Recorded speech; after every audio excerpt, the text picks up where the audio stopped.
Baik, Bapak Moderator, terima kasih. Assalamualaikum warahmatullahi wabarakatuh. Selamat siang dan salam sejahtera untuk kita semua. Yang saya hormati Bapak Kepala Dinas Pendidikan dan Kebudayaan Kabupaten Tebo, Provinsi Jambi, bersama seluruh jajaran yang hadir di kegiatan sosialisasi Juknis pada hari ini. Yang saya hormati Ibu Bapak Panitia yang sudah melaksanakan kegiatan ini.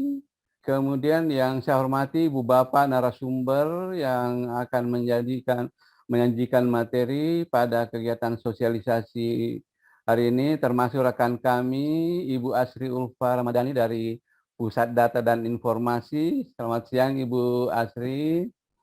Ya, pertama-tama izinkan kami memanjatkan rasa puji dan syukur kehadirat Allah Subhanahu wa Ta'ala, Tuhan yang Maha Kuasa, karena pada kesempatan siang hari ini kita diberikan kesempatan, kesehatan, sehingga kita bisa bertemu dalam kegiatan ini meskipun kami hadir hanya melalui layar Zoom di hadapan Ibu Bapak sekalian.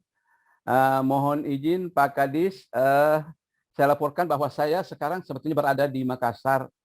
Kebetulan pada hari ini sampai 3 hari ke depan, kami ada rapat koordinasi dan sosialisasi program PAUD berkualitas untuk regional 4 yang akan dihadiri oleh 10 provinsi, sekitar 150 kepala bidang PAUD kabupaten kota dari 10 provinsi di regional 4 ini.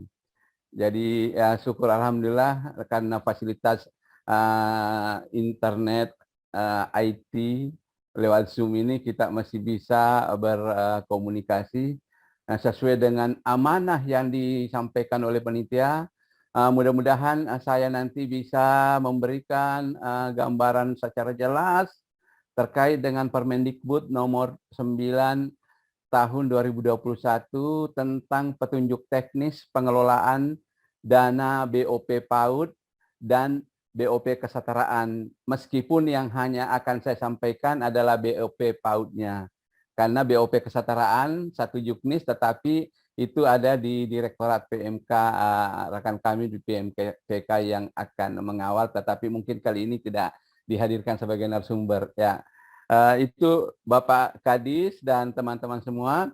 Kemudian juga ya saya ingin menyapa teman-teman rekan peserta, Ibu Bapak, para pimpinan, pengelola, mungkin ada kepala sekolah, pendidik dari PAUD, mulai dari TK, baik TK negeri, TK swasta, kelompok bermain, taman penitipan anak, satuan PAUD sejenis. Saya lihat tadi di data yang disebarkan Pak Kadis ada 14, kemudian PKBM dan SKB yang juga mungkin ada layanan PAUD di dalamnya.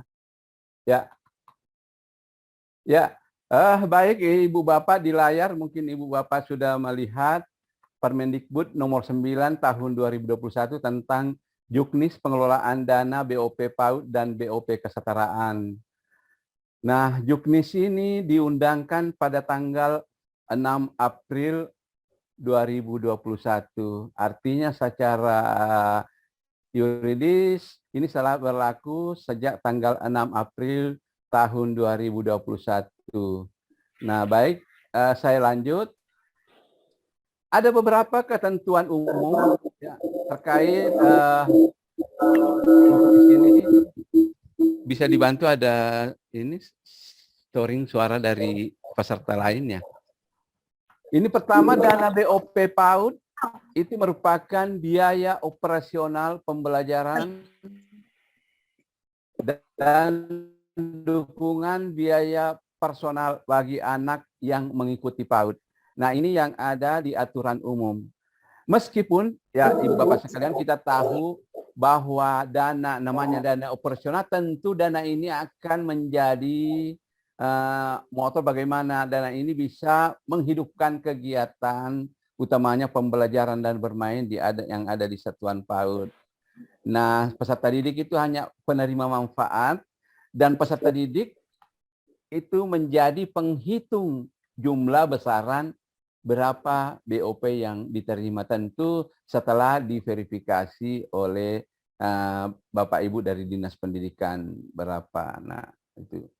Kemudian yang kedua, PAUD adalah upaya pembinaan kepada anak sejak lahir sampai dengan usia 6 tahun yang dilakukan melalui pemberian rangsangan pendidikan untuk membantu pertumbuhan dan perkembangan jasmani dan rohani agar anak memiliki kesiapan dalam memasuki pendidikan lebih lanjut. Nah, kita tadi menyimak dari Pak Kadis saat pembukaan, anak-anak masuk SD. Meskipun misalnya tidak ikut PAUD, bisa masuk SD karena aturannya seperti itu.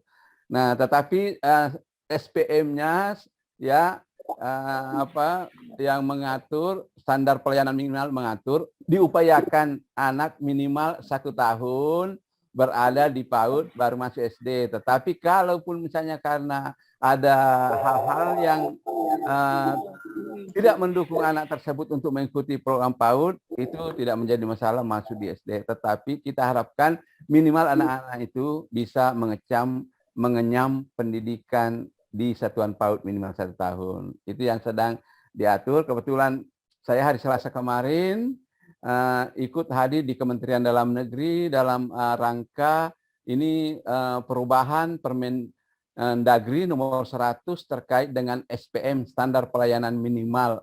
Termasuk salah satunya SPM yang diatur itu adalah PAUD, ya minimal 1 tahun. Nah, ini mungkin yang nanti akan diatur lebih lanjut, apa kewajiban daerah, kewajiban pusat terkait dengan pemenuhan tadi SPM minimal 1 tahun untuk PAUD baru masuk SD. Jadi ada kesiapan.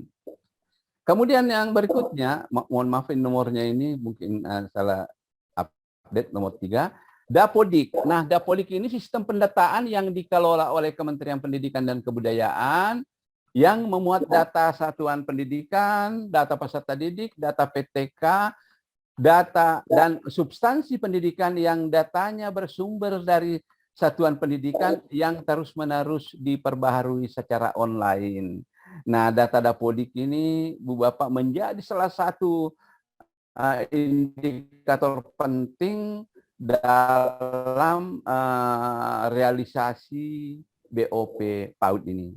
Nah, kita tahu bahwa data Dapodik ini itu adalah data dari satuan pendidikan, bukan data dari kementerian. Kementerian hanya memfasilitasi sistem.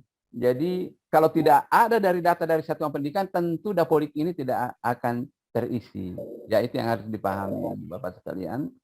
Kemudian yang berikutnya, saya sampaikan lagi nomor induk Satuan Siswa Nasional, NISN, nomor induk siswa nasional. Ini merupakan kode pengenal siswa yang bersifat unik dan membedakan satu siswa dengan siswa lain yang diterbitkan oleh Kementerian Pendidikan dan Kebudayaan. Nah, NISN ini juga nanti di dalam pembahasan lebih lanjut, juga tahun ini di Juknis nomor 9 ini juga sudah muncul sebagai syarat untuk setiap peserta didik sebagai penghitung atau dalam menerima BOP PAUD. Jadi NISN ini nanti juga akan menjadi syarat. Kemudian RKAS ini adalah rencana biaya pendanaan program atau kegiatan untuk 1 tahun anggaran, baik yang bersifat strategis maupun rutin yang diterima dan dikelola langsung oleh satuan pendidikan. Ya, Ibu Bapak sekalian, jadi RKAS ini juga menjadi apa istilahnya rencana yang dari satuan yang disampaikan ke Dinas Pendidikan apa yang akan dilakukan terkait dengan pengelolaan penggunaan anggaran BOP PAUD, ya. Nah, ada prinsip-prinsip pengelolaan dana yang harus kita penuhi atau laksanakan. Yang pertama terkait dengan fleksibilitas. Ya, tentu kita haruskan dana BOP dikelola sesuai dengan kebutuhan satuan pendidikan. kebijakan Mas Menteri sejak awal jadi lantik ini ada merdeka belajar, merdeka bermain. Nah, untuk penggunaan dana juga kita harapkan satuan merdeka untuk menggunakan dana ini sesuai dengan kebutuhan oleh satuan yang dituangkan tentu di RKAS. Nah, makanya nanti di pembahasan berikutnya, tahun ini sudah tidak ada lagi persentase besaran. Misalnya kalau kemarin masih diatur 50% untuk pembelajaran dan bermain, 35% untuk pendukung, 15% untuk lainnya. Kalau sekarang tidak ada lagi, fleksibel. Jadi betul-betul diharapkan sesuai dengan kebutuhan satuan. Kemudian yang kedua terkait dengan efektivitas. Ya, efektif memberikan hasil atau pengaruh dan daya guna untuk mencapai tujuan pendidikan di satuan pendidikan. Jadi penggunaannya fleksibel, kemudian efektif, ya harus betul-betul bisa memberikan hasil dan daya guna di satuan pendidikan. Kemudian yang ketiga efisiensi, ya efisien, meningkatkan kualitas belajar siswa dengan biaya seminimal mungkin dengan hasil yang optimal, ya. Jadi bagaimana dana ini ya menjadi untuk peserta didik betul-betul dimaksimalkan penggunaannya sehingga peserta didik bisa mendapatkan hasil yang sebanyak-banyaknya atau seoptimal mungkin. Kemudian prinsip pengelolaan berikutnya adalah akuntabilitas, ya namanya penggunaan dana negara, dana rakyat ini setiap penggunaan 1 rupiah pun harus ada pertanggungjawabannya. Jadi laporan itu menjadi salah satu ukuran akuntabilitas. Jadi mungkin kami tidak bisa melihat satu persatu kegiatannya, kegiatan Bapak Ibu, tetapi laporan yang Ibu Bapak berikan baik melalui Aladin yang di Kementerian Keuangan maupun nanti di aplikasi BOP PAUD itu menjadi salah satu bagian dari akuntabilitas bahwa betul dana yang Ibu Bapak terima nanti sudah dilaksanakan, dikelola dan dipertanggungjawabkan. Kemudian transparansi. Ibu Bapak sekalian, era keterbukaan sekarang memang salah satu tuntutan ini adalah adanya keterbukaan informasi informasi publik. Jadi artinya siapapun bisa melihat secara terbuka terkait dengan BOP atau bantuan atau kegiatan-kegiatan kita. Ya, dengan pula jadi harus secara terbuka dan mengakomodir aspirasi pemangku kepentingan. Nah, tentu mungkin di satuan bukan hanya ada kepala sekolah, ada pendidik juga, bahkan ada orang tua dari para peserta didik kita juga mungkin terlibat atau bisa melihat bagaimana pengelolaan dari dana BOP PAUD yang diterima oleh satuan pendidikan. Ini terkait dengan prinsip pengelolaan. Nah, Ibu Bapak sekalian, kita masuk ke inti dari Juknis ini penerima dana. Ya, nah mungkin Ibu Bapak sekalian terkait dengan Juknis, dana BOP PAUD diberikan kepada satuan penyelenggara PAUD terdiri atas pertama taman kanak-kanak. Jadi ini baik negeri maupun swasta, baik yang dikelola oleh pemerintah daerah maupun yang dikelola oleh masyarakat. Ya, jadi ini TK. Kemudian kedua, kelompok bermain. Ya, saya kira sudah jelas. Ketiga, taman penitipan anak. Kemudian keempat, satuan PAUD pada SKB dan PKBM. Nah, pertanyaan dan mungkin keresahan Ibu Bapak sekalian terkait dengan satuan PAUD sejenis. Ya, perlu saya sampaikan bahwa dari awal, ya Ibu Bapak sekalian, ini kami juga termasuk di Direktorat PAUD atau Dirjen PAUD, Dikdas dan Dikmen, termasuk yang kaget ketika Permendikbud terbit, SPS tidak ada. Tetapi karena kami bagian dari Kementerian Pendidikan dan Kebudayaan, tidak ada lain, kami wajib untuk melaksanakan amanah ini sambil kami melakukan upaya-upaya bagaimana supaya SPS ini kembali masuk menjadi penerima. Ya, jadi mohon maaf, mungkin di grup-grup dinas, kepala seksi, kepala bidang itu banyak sekali yang mempertanyakan mengapa SPS ini tidak ada. Nah, syukur alhamdulillah dari surat resmi yang kami buat ke Pak Dirjen dan diteruskan Pak Dirjen dan beberapa kali pertemuan rapim, rapat pimpinan.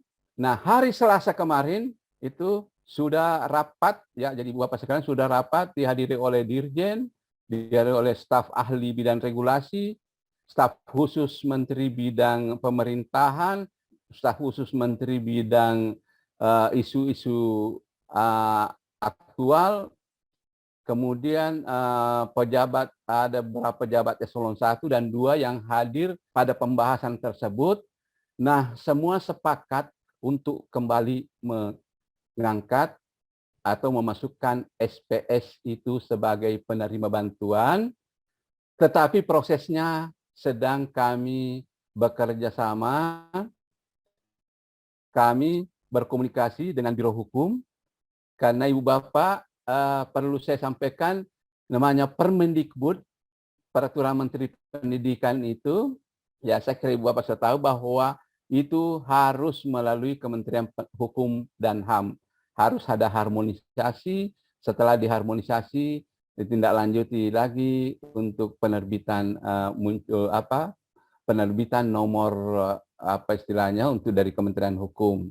Nah, ini sekarang yang kami sudah sejak hasil hari Selasa lalu, kami terus berkomunikasi dengan Biro Hukum, dan barusan tadi ini saya masih berkomunikasi di tim dari Biro Hukum, sekarang menyiapkan surat ke Sekretaris Jenderal Kementerian Pendidikan, Kebudayaan, dan Riset dan Teknologi untuk pelaksanaan harmonisasi dengan Kemenkumham.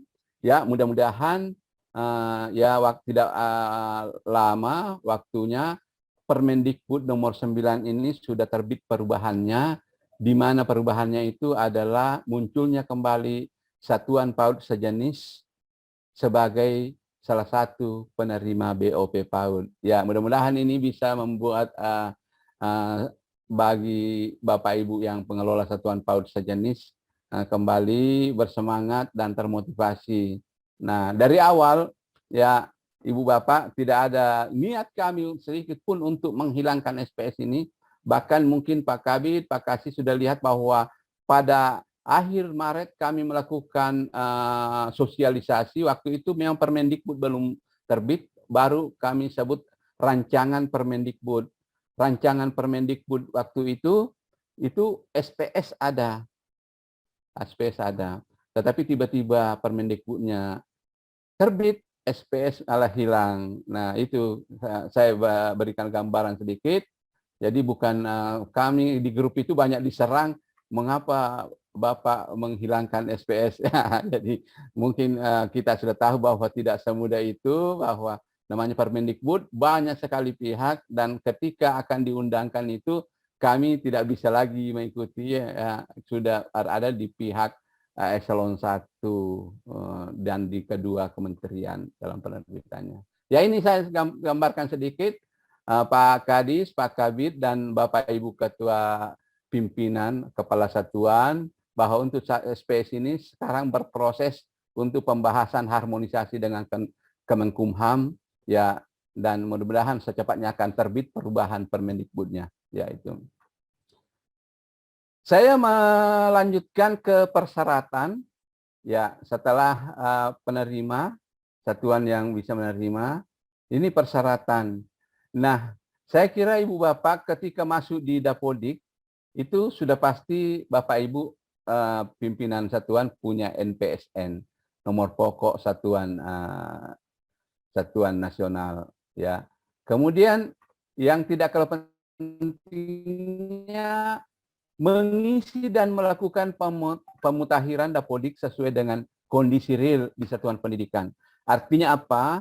Di sini harus ada kejujuran, peserta didik yang diinput harus betul-betul aktif dan ada di satuan pendidikan. Ya, karena kenapa di beberapa satuan itu ada peserta didik yang merupakan apa istilahnya duplikasi, ya. Nah, duplikasi ini, tim Dapodik ini biasanya kalau menemukan seperti ini, bisa dua-duanya hilang. Misalnya terdaftar di satuan, di TK misalnya, tetapi di SD dia sudah masuk juga. Ada seperti Bapak Ibu.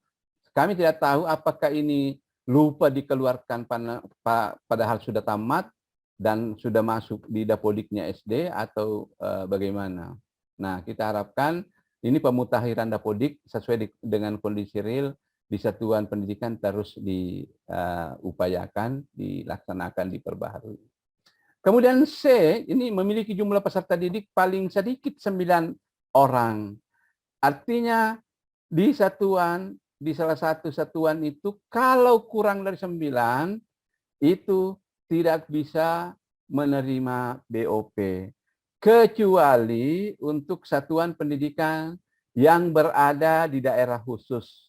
Nah, daerah khusus itu sesuai dengan keputusan Menteri Pendidikan dan Kebudayaan nomor 580 tahun 2020. Nah, di situ ada diatur daerah-daerah yang masuk daerah khusus itu berbasis desa ya. Jadi Bapak bisa dilihat misalnya kalau di satuannya kurang dari 9 peserta didiknya, silakan buka Kemendikbud nomor 580, lihat apakah satuan pendidikan Ibu Bapak berlokasi atau beralamat di sesuai dengan daerah khusus tersebut. Tetapi kalau di atas 9 peserta didiknya tidak usah dibuka karena itu sudah otomatis bisa menerima. Nah, ini untuk Ibu Bapak yang satuannya peserta didiknya kurang. Apalagi mungkin di masa pandemi ini banyak orang tua yang tidak mendaftarkan anaknya di satuan pendidikan karena melihat bahwa kakak-kakaknya saja itu rata-rata belajar dari rumah, apalagi yang TK yang istilahnya mungkin kita belum wajib begitu. Ya. Kemudian ada syarat lagi, saya kira mungkin di Kabupaten Tebo tidak ada ya, bukan merupakan satuan pendidikan kerjasama. Ini kerjasama ini maksudnya ini bekerjasama dengan satuan pendidikan dari negara luar, negara asing, itu SPK, Ibu Bapak sekalian. Ini yang terkait dengan penerima. Saya lanjut, sasaran penerima BOP ini kami sandingkan Permendikbud 13 2020 dengan Permendikbud 9 tahun 2021. Nah, kita lihat sasaran, Ibu Bapak sekalian, kalau di tahun 2020, sasaran BOP adalah peserta didik satuan pendidikan penyelenggara PAUD di wilayah Indonesia yang diselenggarakan oleh Pemda maupun masyarakat. Nah, kalau di Juknis sekarang, BOP PAUD diberikan kepada satuan pendidikan penyelenggara PAUD. Jadi tidak terlalu jauh bedanya. Kemudian peserta didik yang dibiayai BOP PAUD memenuhi syarat sebagai berikut. Pertama, terdata di Dapo PAUD Dikmas dan berusia 0 sampai 6 tahun. Ini yang Permendikbud 13 tahun 2020. Permendikbud nomor 19 tahun 2021, Ibu Bapak sekalian, syarat usia ini tidak lagi digunakan untuk menghitung anak untuk menerima BOP. Jadi kemarin waktu diharmonisasi antara di Kemendikbud dengan Kemenkumham, itu diambil diskresi bahwa anak-anak usia ini, peserta didik yang usianya 0 sampai 6 tahun tidak dihitung lagi. Kenapa? Kami kemarin juga mengajukan, mempertanyakan berbagai temuan di lapangan. Jadi temuan di lapangan itu baik oleh auditor Inspektorat Kabupaten, BPKP maupun Inspektorat Jenderal Kementerian Pendidikan, anak yang 6 tahun lebih, ya taruh misalnya dihitung 6 tahun 1 bulan atau 6 tahun 11 bulan, itu dianggap temuan, dianggap melanggar, dianggap bahwa itu tidak termasuk yang diatur sesuai dengan peraturan Permendikbud maupun Undang-Undang Sisdiknas, di mana dikatakan di situ anak layanan PAUD itu adalah sejak anak lahir sampai 6 tahun. Nah, padahal di situ untuk anak-anak yang masuk SD itu kan biasanya 7 tahun baru diterima di SD, apalagi kalau SD negeri. Nah, keberadaan anak-anak yang di 7 tahun kurang 1 hari atau 6 tahun lebih ini Ini kadang menjadi permasalahan atau temuan seperti itu. Sehingga waktu itu diambil diskresi, yang penting anak-anak atau peserta didik itu real tercatat dan ikut secara aktif di satuan pendidikan, itu sudah bisa menjadi penghitung penerima BOP PAUD. Ya, untuk menghindari tadi usia 6 sampai 7 tahun. Nah, kapan dihitungnya? Usia itu adalah ketika dia masuk di awal tahun ajaran tanggal 1 Juli, ya. Nah, ini yang berlaku untuk tahun kemarin 0 sampai 6 tahun. Kemudian waktu itu kami buat ini definisinya, 6 tahun itu 7 tahun kurang 1 hari masih terhitung 6 tahun. Nah, kami sekarang di Permendikbud ini tidak muncul lagi. Yang penting anak itu aktif, ya, terdaftar dan ikut di satuan PAUD, itu sudah bisa menjadi penghitung penerima bantuan BOP PAUD. Nah, ada lagi semangatnya. Kemudian Ibu Bapak sekalian, orang tua itu tidak mungkin menginginkan anaknya berlama-lama di satuan PAUD ketika usianya sudah 7 tahun. Pasti akan masuk ke SD. Nah, kecuali mungkin anak yang berkebutuhan khusus, ya Ibu Bapak sekalian. Sehingga itu yang menyebabkan kami tidak masukkan lagi syarat 0 sampai 6 tahun, tetapi yang penting aktif ikut di satuan PAUD. Nah, satuan pendidikan penyelenggara PAUD ya masih sesuai dengan tadi yang ada di Permendikbud, tentu sesuai seperti ini, dan SPS kita harapkan secepatnya muncul Permendikbudnya. Nah, ada yang baru untuk tahun ini terkait dengan keberadaan satuan PAUD atau layanan PAUD yang ada di Sanggar Kegiatan Belajar dan Pusat Kegiatan Belajar Masyarakat. Seperti yang kita ketahui bahwa di satuan baik itu di PKBM maupun SKB juga ada satuan-satuan, ada layanan PAUD. Kita tidak mengharapkan SKB membuat satuan di dalamnya, PKB membuat satuan di dalamnya, tetapi cukup membuat melaksanakan layanan program PAUD. Kecuali untuk teman-teman yang sudah terlanjur di dalam satuan, ada satuan. Kenapa? Kan SKB dan PKB kan satuan. Ketika membentuk lagi satuan seperti KB, kelompok bermain, TK, TPA, itu kan artinya satuan ada satuan. Kita mengharapkan layanan PAUD saja yang ada dalam SKB maupun PKBM sebagai untuk mengakomodir pelaksanaan PAUD di satuan SKB maupun di PKBM tersebut. Nah, kemudian yang ketiga, satuan pendidikan penyelenggara PAUD sebagaimana dimaksud pada ayat 2 harus memenuhi persyaratan sebagai berikut. Ya, tadi Ibu Bapak sekalian, saya kira sudah ada di depan, memiliki NPSN, mengisi dan melakukan pemutakhiran Dapodik, ya, kemudian memiliki jumlah peserta didik minimal 9, kecuali untuk yang masuk daerah khusus, bukan merupakan pendidikan kerjasama, satuan pendidikan kerjasama. Kemudian persyaratan jumlah peserta didik sebagaimana di ayat 3 huruf C, dikecualikan untuk daerah yang berada di daerah khusus sesuai dengan Permendikbud 580. Ini yang terkait dengan penerima Ibu Bapak sekalian. Nah, kemudian berikutnya, penerima dana ini adalah satuan pendidikan penerima dana BOP PAUD ditetapkan oleh Kepala Dinas untuk setiap tahap penyaluran.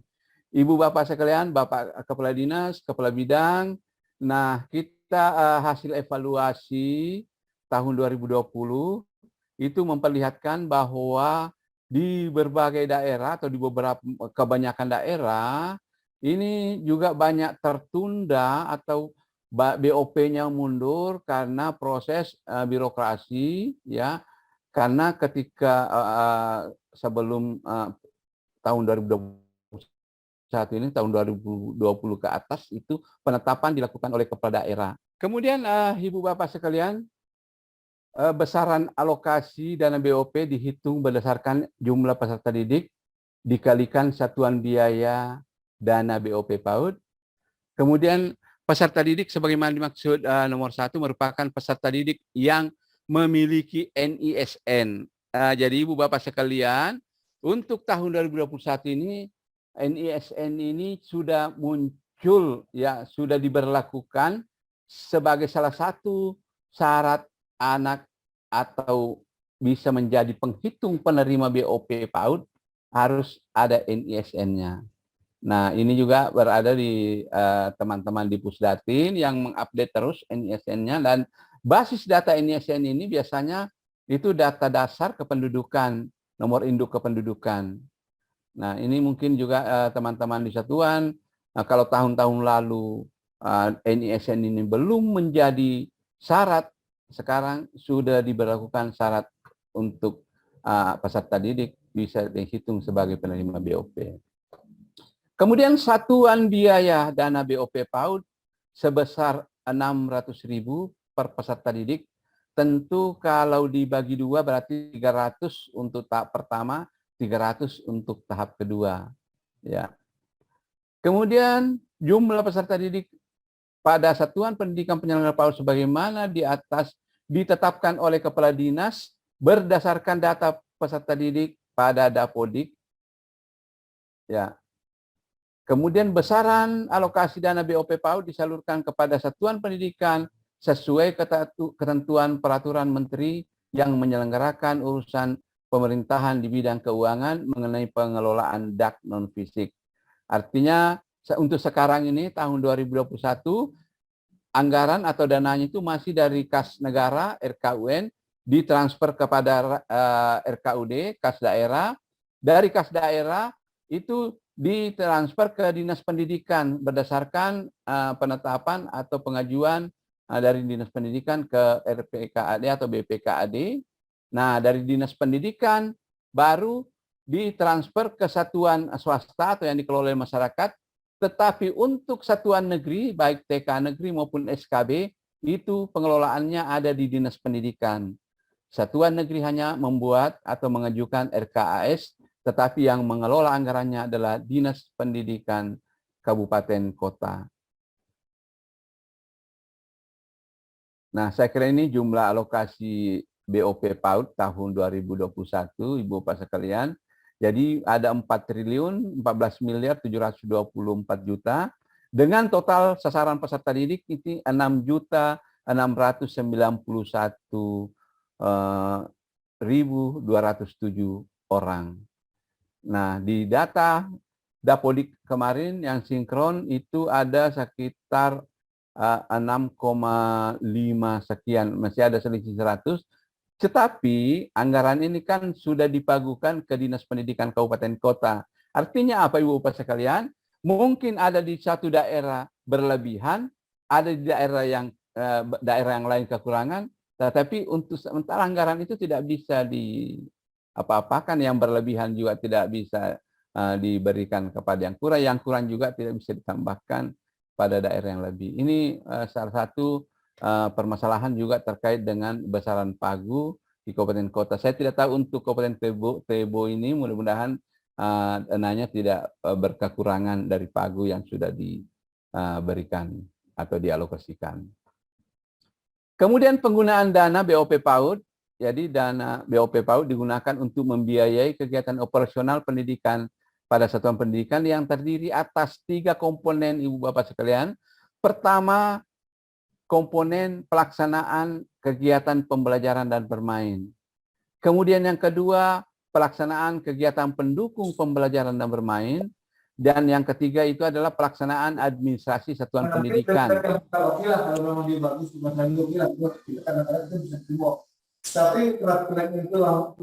Halo? Ya, mohon maaf ada gangguan suara. Jadi Ibu Bapak sekalian, komponen pertama ini bisa dikatakan bahwa ini untuk kegiatan pembelajaran dan bermain, tentu untuk mendukung pengadaan bahan, alat, dan lain-lain kebutuhan yang memang menjadi kebutuhan dasar. Ya, artinya kalau tidak ada kegiatan tema yang akan dijadikan tema pembelajaran mungkin tidak bisa terlaksana. Itu untuk kegiatan pembelajaran dan bermain.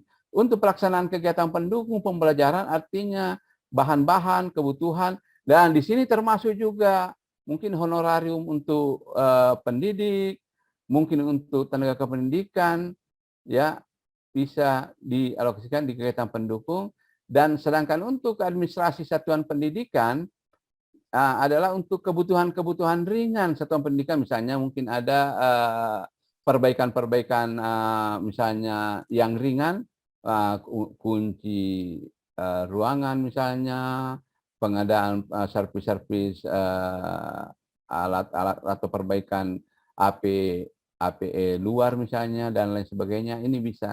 Nah, intinya di sini tidak ada besaran persentase. Jadi sesuai dengan kebutuhan yang ada di satuan, sepanjang tidak termasuk yang dilarang, karena ada juga beberapa larangan yang tidak boleh dimanfaatkan untuk dana BOP ini, Bapak sekalian. Nah, penjelasan dari komponen tadi, ketiga komponen ini bisa dilihat di sini.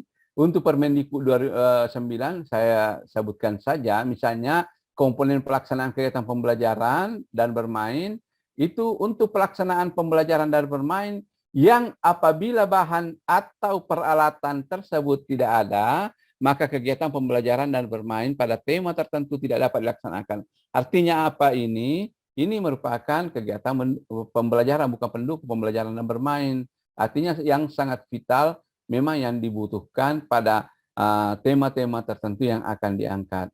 Nah, ini tidak dilakukan besaran persentase, berbeda dengan Permendikbud nomor 13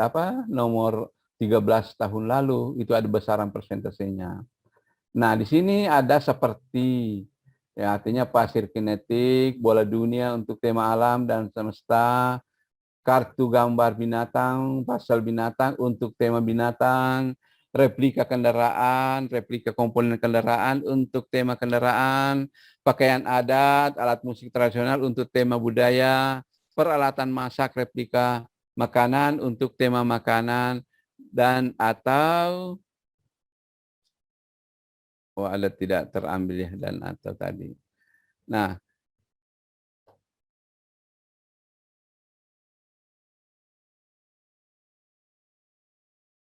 ya, kemudian untuk komponen kedua, kegiatan pendukung pembelajaran dan bermain, untuk mendukung pelaksanaan pembelajaran dan bermain, bahan pendukung dimaksud apabila tidak dipenuhi, pembelajaran dan bermain tetap dapat dilaksanakan.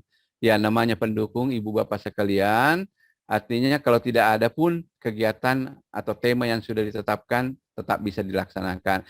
Contohnya seperti penyediaan makanan sehat apabila peserta didik pada satuan pendidikan memerlukan makanan sehat. Tapi kalau tidak ada kan kegiatan tema-tema juga bisa dilaksanakan. Kemudian penyediaan alat-alat deteksi dini tumbuh kembang untuk mengukur tumbuh kembang peserta didik di satuan pendidikan. Kemudian pelaksanaan kegiatan pertemuan antara orang tua dan wali murid atau kegiatan parenting. Kemudian pembayaran honorarium pendidik dan atau penyediaan bahan lainnya dalam rangka mendukung proses pembelajaran dan bermain secara efektif. Ya, ini Ibu Bapak sekalian namanya pendukung. Kalau tidak dilaksanakan juga bisa terlaksana kegiatannya karena pendukung. Kemudian untuk komponen ketiga pelaksanaan administrasi satuan pendidikan, kalau pada Permendikbud nomor 13 tahun 2020 itu kegiatan lainnya dulu. Bunyinya di situ, bukan pendukung lainnya. Nah, di sini pun tidak ada persentase, ya. Jadi kebutuhan atau untuk kebutuhan satuan pendidikan dalam memberikan layanan pendidikan kepada peserta didik dan pendidik, seperti penyediaan alat-alat administrasi pendidikan, penyediaan obat-obat, peralatan kebersihan, atau peralatan untuk kesehatan lainnya dalam rangka menjaga kesehatan peserta didik, pendidik, baik dalam upaya mencegah maupun untuk menanggulanginya. Kemudian penyediaan bahan atau peralatan untuk melakukan perawatan, sarana dan prasarana, kemudian pembiayaan langganan daya dan jasa atau listrik, telepon, internet, dan air. Kemudian penyediaan bahan atau peralatan lainnya yang dibutuhkan satuan pendidikan dalam memberikan layanan pendidikan kepada peserta didik. Nah, mungkin yang ada pertanyaan di sini, kok untuk mendukung COVID ya tidak ada. Nah, kami mencoba bahwa COVID itu kan masuk dalam apa istilahnya kemarin, ada peraturan kedaruratan, ya kedaruratan. Ketika kedaruratan itu nanti dicabut, kan otomatis harus menyesuaikan Permendikbudnya. Sehingga untuk mendukung COVID ini sebetulnya sudah masuk di sini penyediaan obat-obat dan alat kesehatan, alat kebersihan, ya itu sudah masuk di sini. Tetapi secara tersurat tidak kita bunyikan COVID-nya. Tetapi ini semua juga untuk bisa diadakan untuk mendukung COVID ya di satuan pendidikan, baik untuk pencegahan maupun untuk penanggulangan. Itu Ibu Bapak sekalian terkait dengan penjelasan penggunaan dana pada 3 komponen. Terkait dengan nanti bagaimana cara pengadaannya, nanti teman kami dari Pusdatin terkait dengan Sipla yang akan menjelaskan lebih lanjut. Nah, komponen penggunaan dana berikutnya, satuan pendidikan menentukan komponen penggunaan dana sesuai dengan kebutuhan. Ya, jadi sesuai dengan kebutuhan Ibu Bapak sekalian. Kemudian kebutuhan satuan pendidikan harus ditetapkan dalam RKAS atau RKAS berdasarkan prioritas kebutuhan pembiayaan. Penggunaan dana BOP PAUD untuk pengadaan barang dan jasa dilaksanakan melalui mekanisme pengadaan barang dan atau jasa sesuai ketentuan peraturan Menteri mengenai pengadaan barang jasa oleh satuan pendidikan. Nah, ini nanti yang terkait dengan Sipla, Ibu Bapak sekalian. Kemudian berikutnya saya sampaikan bahwa dalam pengelolaan dana BOP PAUD, Kepala Satuan Pendidikan bertugas, ya, jadi ada tugas kepala Ibu Bapak Kepala Satuan. Pertama, membuat perencanaan atas penggunaan dana. Kemudian kedua, mengisi dan melakukan pemutakhiran dapodik sesuai dengan kondisi real di satuan pendidikan sampai dengan batas waktu yang ditetapkan setiap tahun. Contohnya misalnya saat ini tahun 2021 sampai 31 Maret kemarin hanya untuk satuan PAUD hanya ada 92% yang menginput, memperbaharui data peserta didiknya di Dapodik. Berarti ada 8%. Nah, 8% ini mungkin memang satuan-satuan PAUD yang sudah tidak aktif lagi. Ya, seperti itu. Karena keaktifan hanya kita bisa lihat dari Dapodik yang diperbaharui setiap 6 bulan sekali atau setiap tahun oleh satuan pendidikan. Kemudian berikutnya menggunakan dana sesuai dengan komponen penggunaan dana, kemudian membuat laporan penggunaan dana. Nah, laporan ini merupakan ukuran tadi salah satunya ya tadi akuntabilitas. Nah, satuan laporan penggunaan dana juga ini menjadi ukuran oleh nanti apakah Dinas Pendidikan ke BPKAD untuk memasukkan atau mengirimkan laporan ke Aladin sebagai pertanggungjawaban. Kemudian satuan pendidikan juga harus nanti membuat laporan langsung ke aplikasi BOP PAUD ya sebagai pengganti Simdak waktu itu.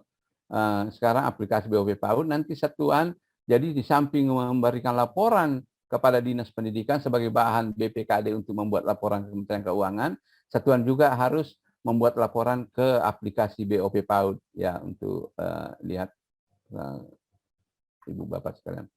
Kemudian pelaksanaan tugas ya Kepala Satuan Pendidikan diverifikasi dan divalidasi oleh Dinas Pendidikan. Jadi bukan sebetulnya Kepala Dinas, oleh Dinas Pendidikan. Jadi ini Ibu Bapak sekalian, jadi mulai data awal itu diverifikasi, selanjutnya divalidasi, termasuk RKAS juga, kemudian nanti terkait dengan pelaksanaan kegiatan dan laporan yang Ibu Bapak buat.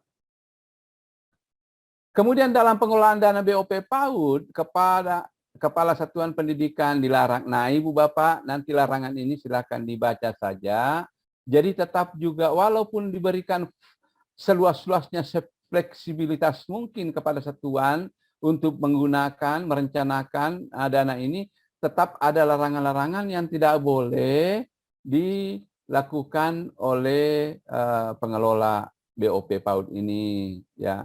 Ada dilarang mentransfer ke rekening pribadi, dilarang membungakan, dilarang meminjamkan ke pihak lain, dilarang membeli perangkat lunak, ya, perangkat lunak untuk pelaporan keuangan dana BOP PAUD, dilarang menyewa aplikasi pendataan, dilarang membiayai kegiatan yang tidak menjadi prioritas satuan pendidikan, dilarang membiayai kegiatan dengan mekanisme iuran, dilarang membeli pakaian seragam atau sepatu bagi guru atau peserta didik untuk kepentingan pribadi yang bukan inventaris satuan pendidikan. Kemudian dilarang memelihara prasarana dengan kategori kerusakan sedang atau berat.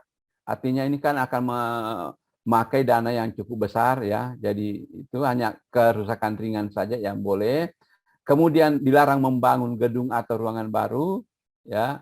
Dilarang membeli instrumen investasi, dilarang membiayai kegiatan mengikuti pelatihan atau sosialisasi dan pendampingan terkait BOP PAUD atau pajakan BOP PAUD yang diselenggarakan lembaga di luar dinas atau kementerian pendidikan. Artinya kalau dinas pendidikan yang melaksanakan atau kementerian pendidikan, silakan, ya. Tapi kalau di luar dari dinas pendidikan dan kementerian yang mengelola ini tentu tidak diperbolehkan. Kemudian dilarang membiayai kegiatan yang dibiayai secara penuh sumber dananya berasal dari pemerintah. Artinya ini untuk duplikasi anggaran, ya, tidak boleh. Kemudian dilarang melakukan penyelewengan, ini kan sudah pidana kalau penyelewengan. Dilarang menjadi distributor pengecer, ini terkait dengan pengadaan barang dan jasa, ya, Ibu Bapak sekalian. Ini larangan-larangan yang tidak boleh. Nah, ada yang mau bertanya,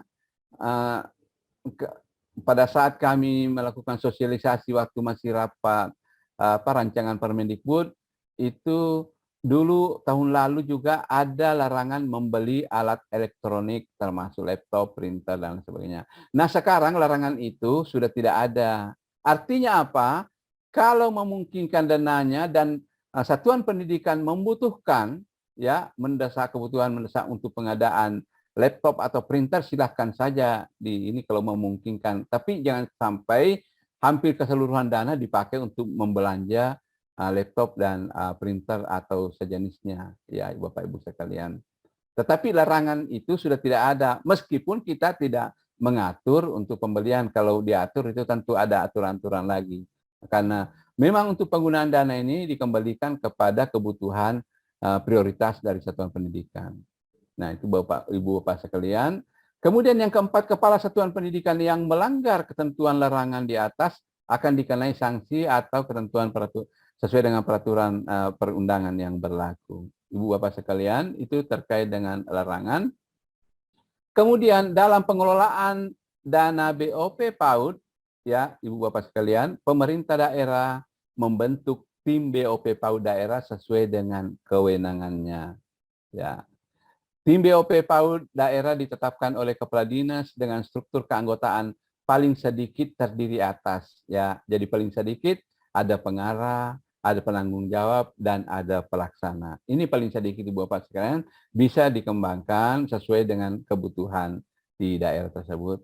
Kemudian pembiayaan pelaksanaan tugas tim BOP PAUD bersumber dari APBD. Ini juga mungkin menjadi ini di daerah, apakah tersedia misalnya anggaran tersebut, ya.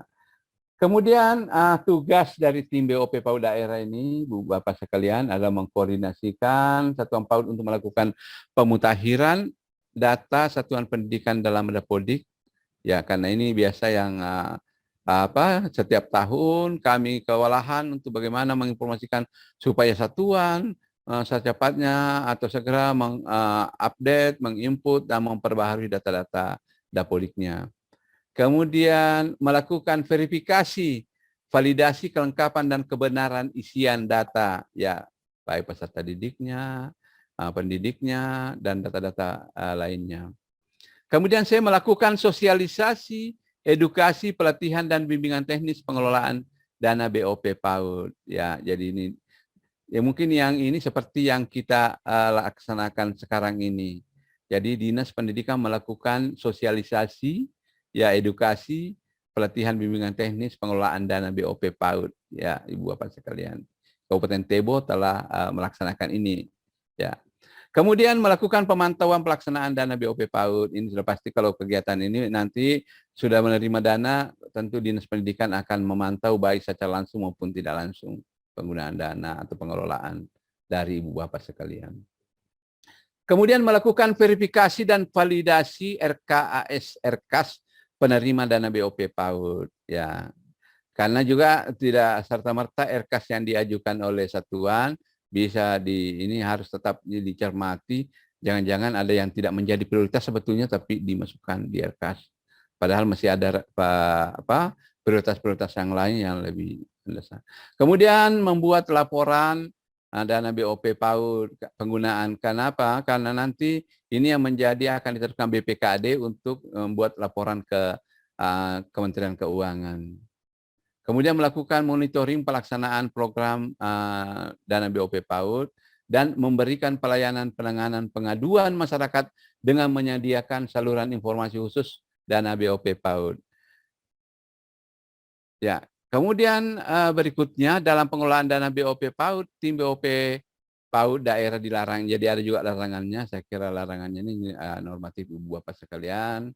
Ada hal-hal yang tidak boleh dilakukan, baik itu meminta atau melakukan pungutan, melakukan pemaksaan pembelian barang, atau mempengaruhi atau memerintahkan satuan pendidikan untuk melakukan pelanggaran terhadap ketentuan, atau menjadi distributor pengecer, atau menghambat proses pencairan itu yang ada di larangan untuk pengelolaan dana BOP PAUD. Nah, terkait ini mungkin yang terakhir Ibu Bapak sekalian terkait dengan pelaporan, saya juga di awal tadi sudah menyinggung.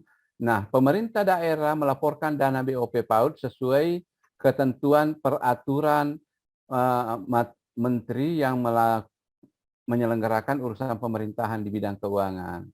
Pengelolaan dak non fisik artinya kan ada kewajiban memberikan laporan ke Kementerian Keuangan melalui aplikasi Aladin. Ya, ini Dinas Pendidikan membuat laporan ke BPKD, BPKD mungkin yang akan menginput. Nah, tentu laporan dari Dinas Pendidikan ini berasal dari laporan Satuan Pendidikan yang menerima BOP.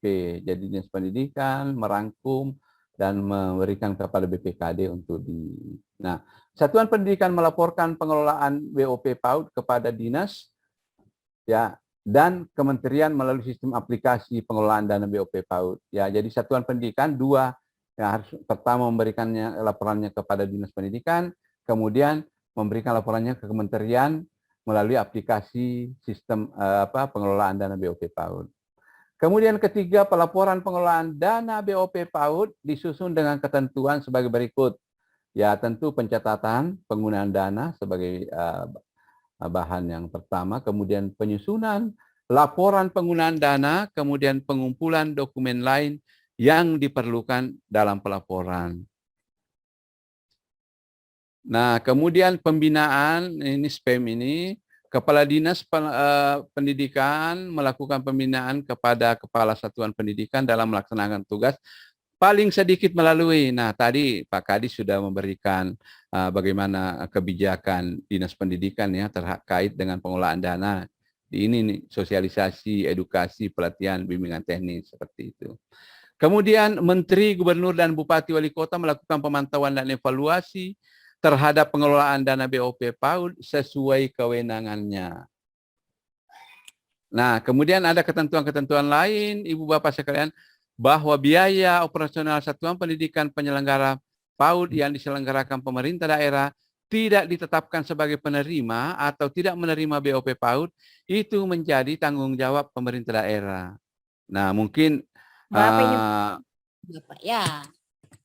Kemudian yang kedua, biaya operasional Satuan Pendidikan penyelenggara PAUD yang diselenggarakan oleh masyarakat tidak ditetapkan sebagai penerima dan atau tidak menerima dana BOP PAUD, itu menjadi tanggung jawab badan hukum penyelenggara atau mungkin ini yayasan atau pengelola. Ya, Ibu Bapak sekalian.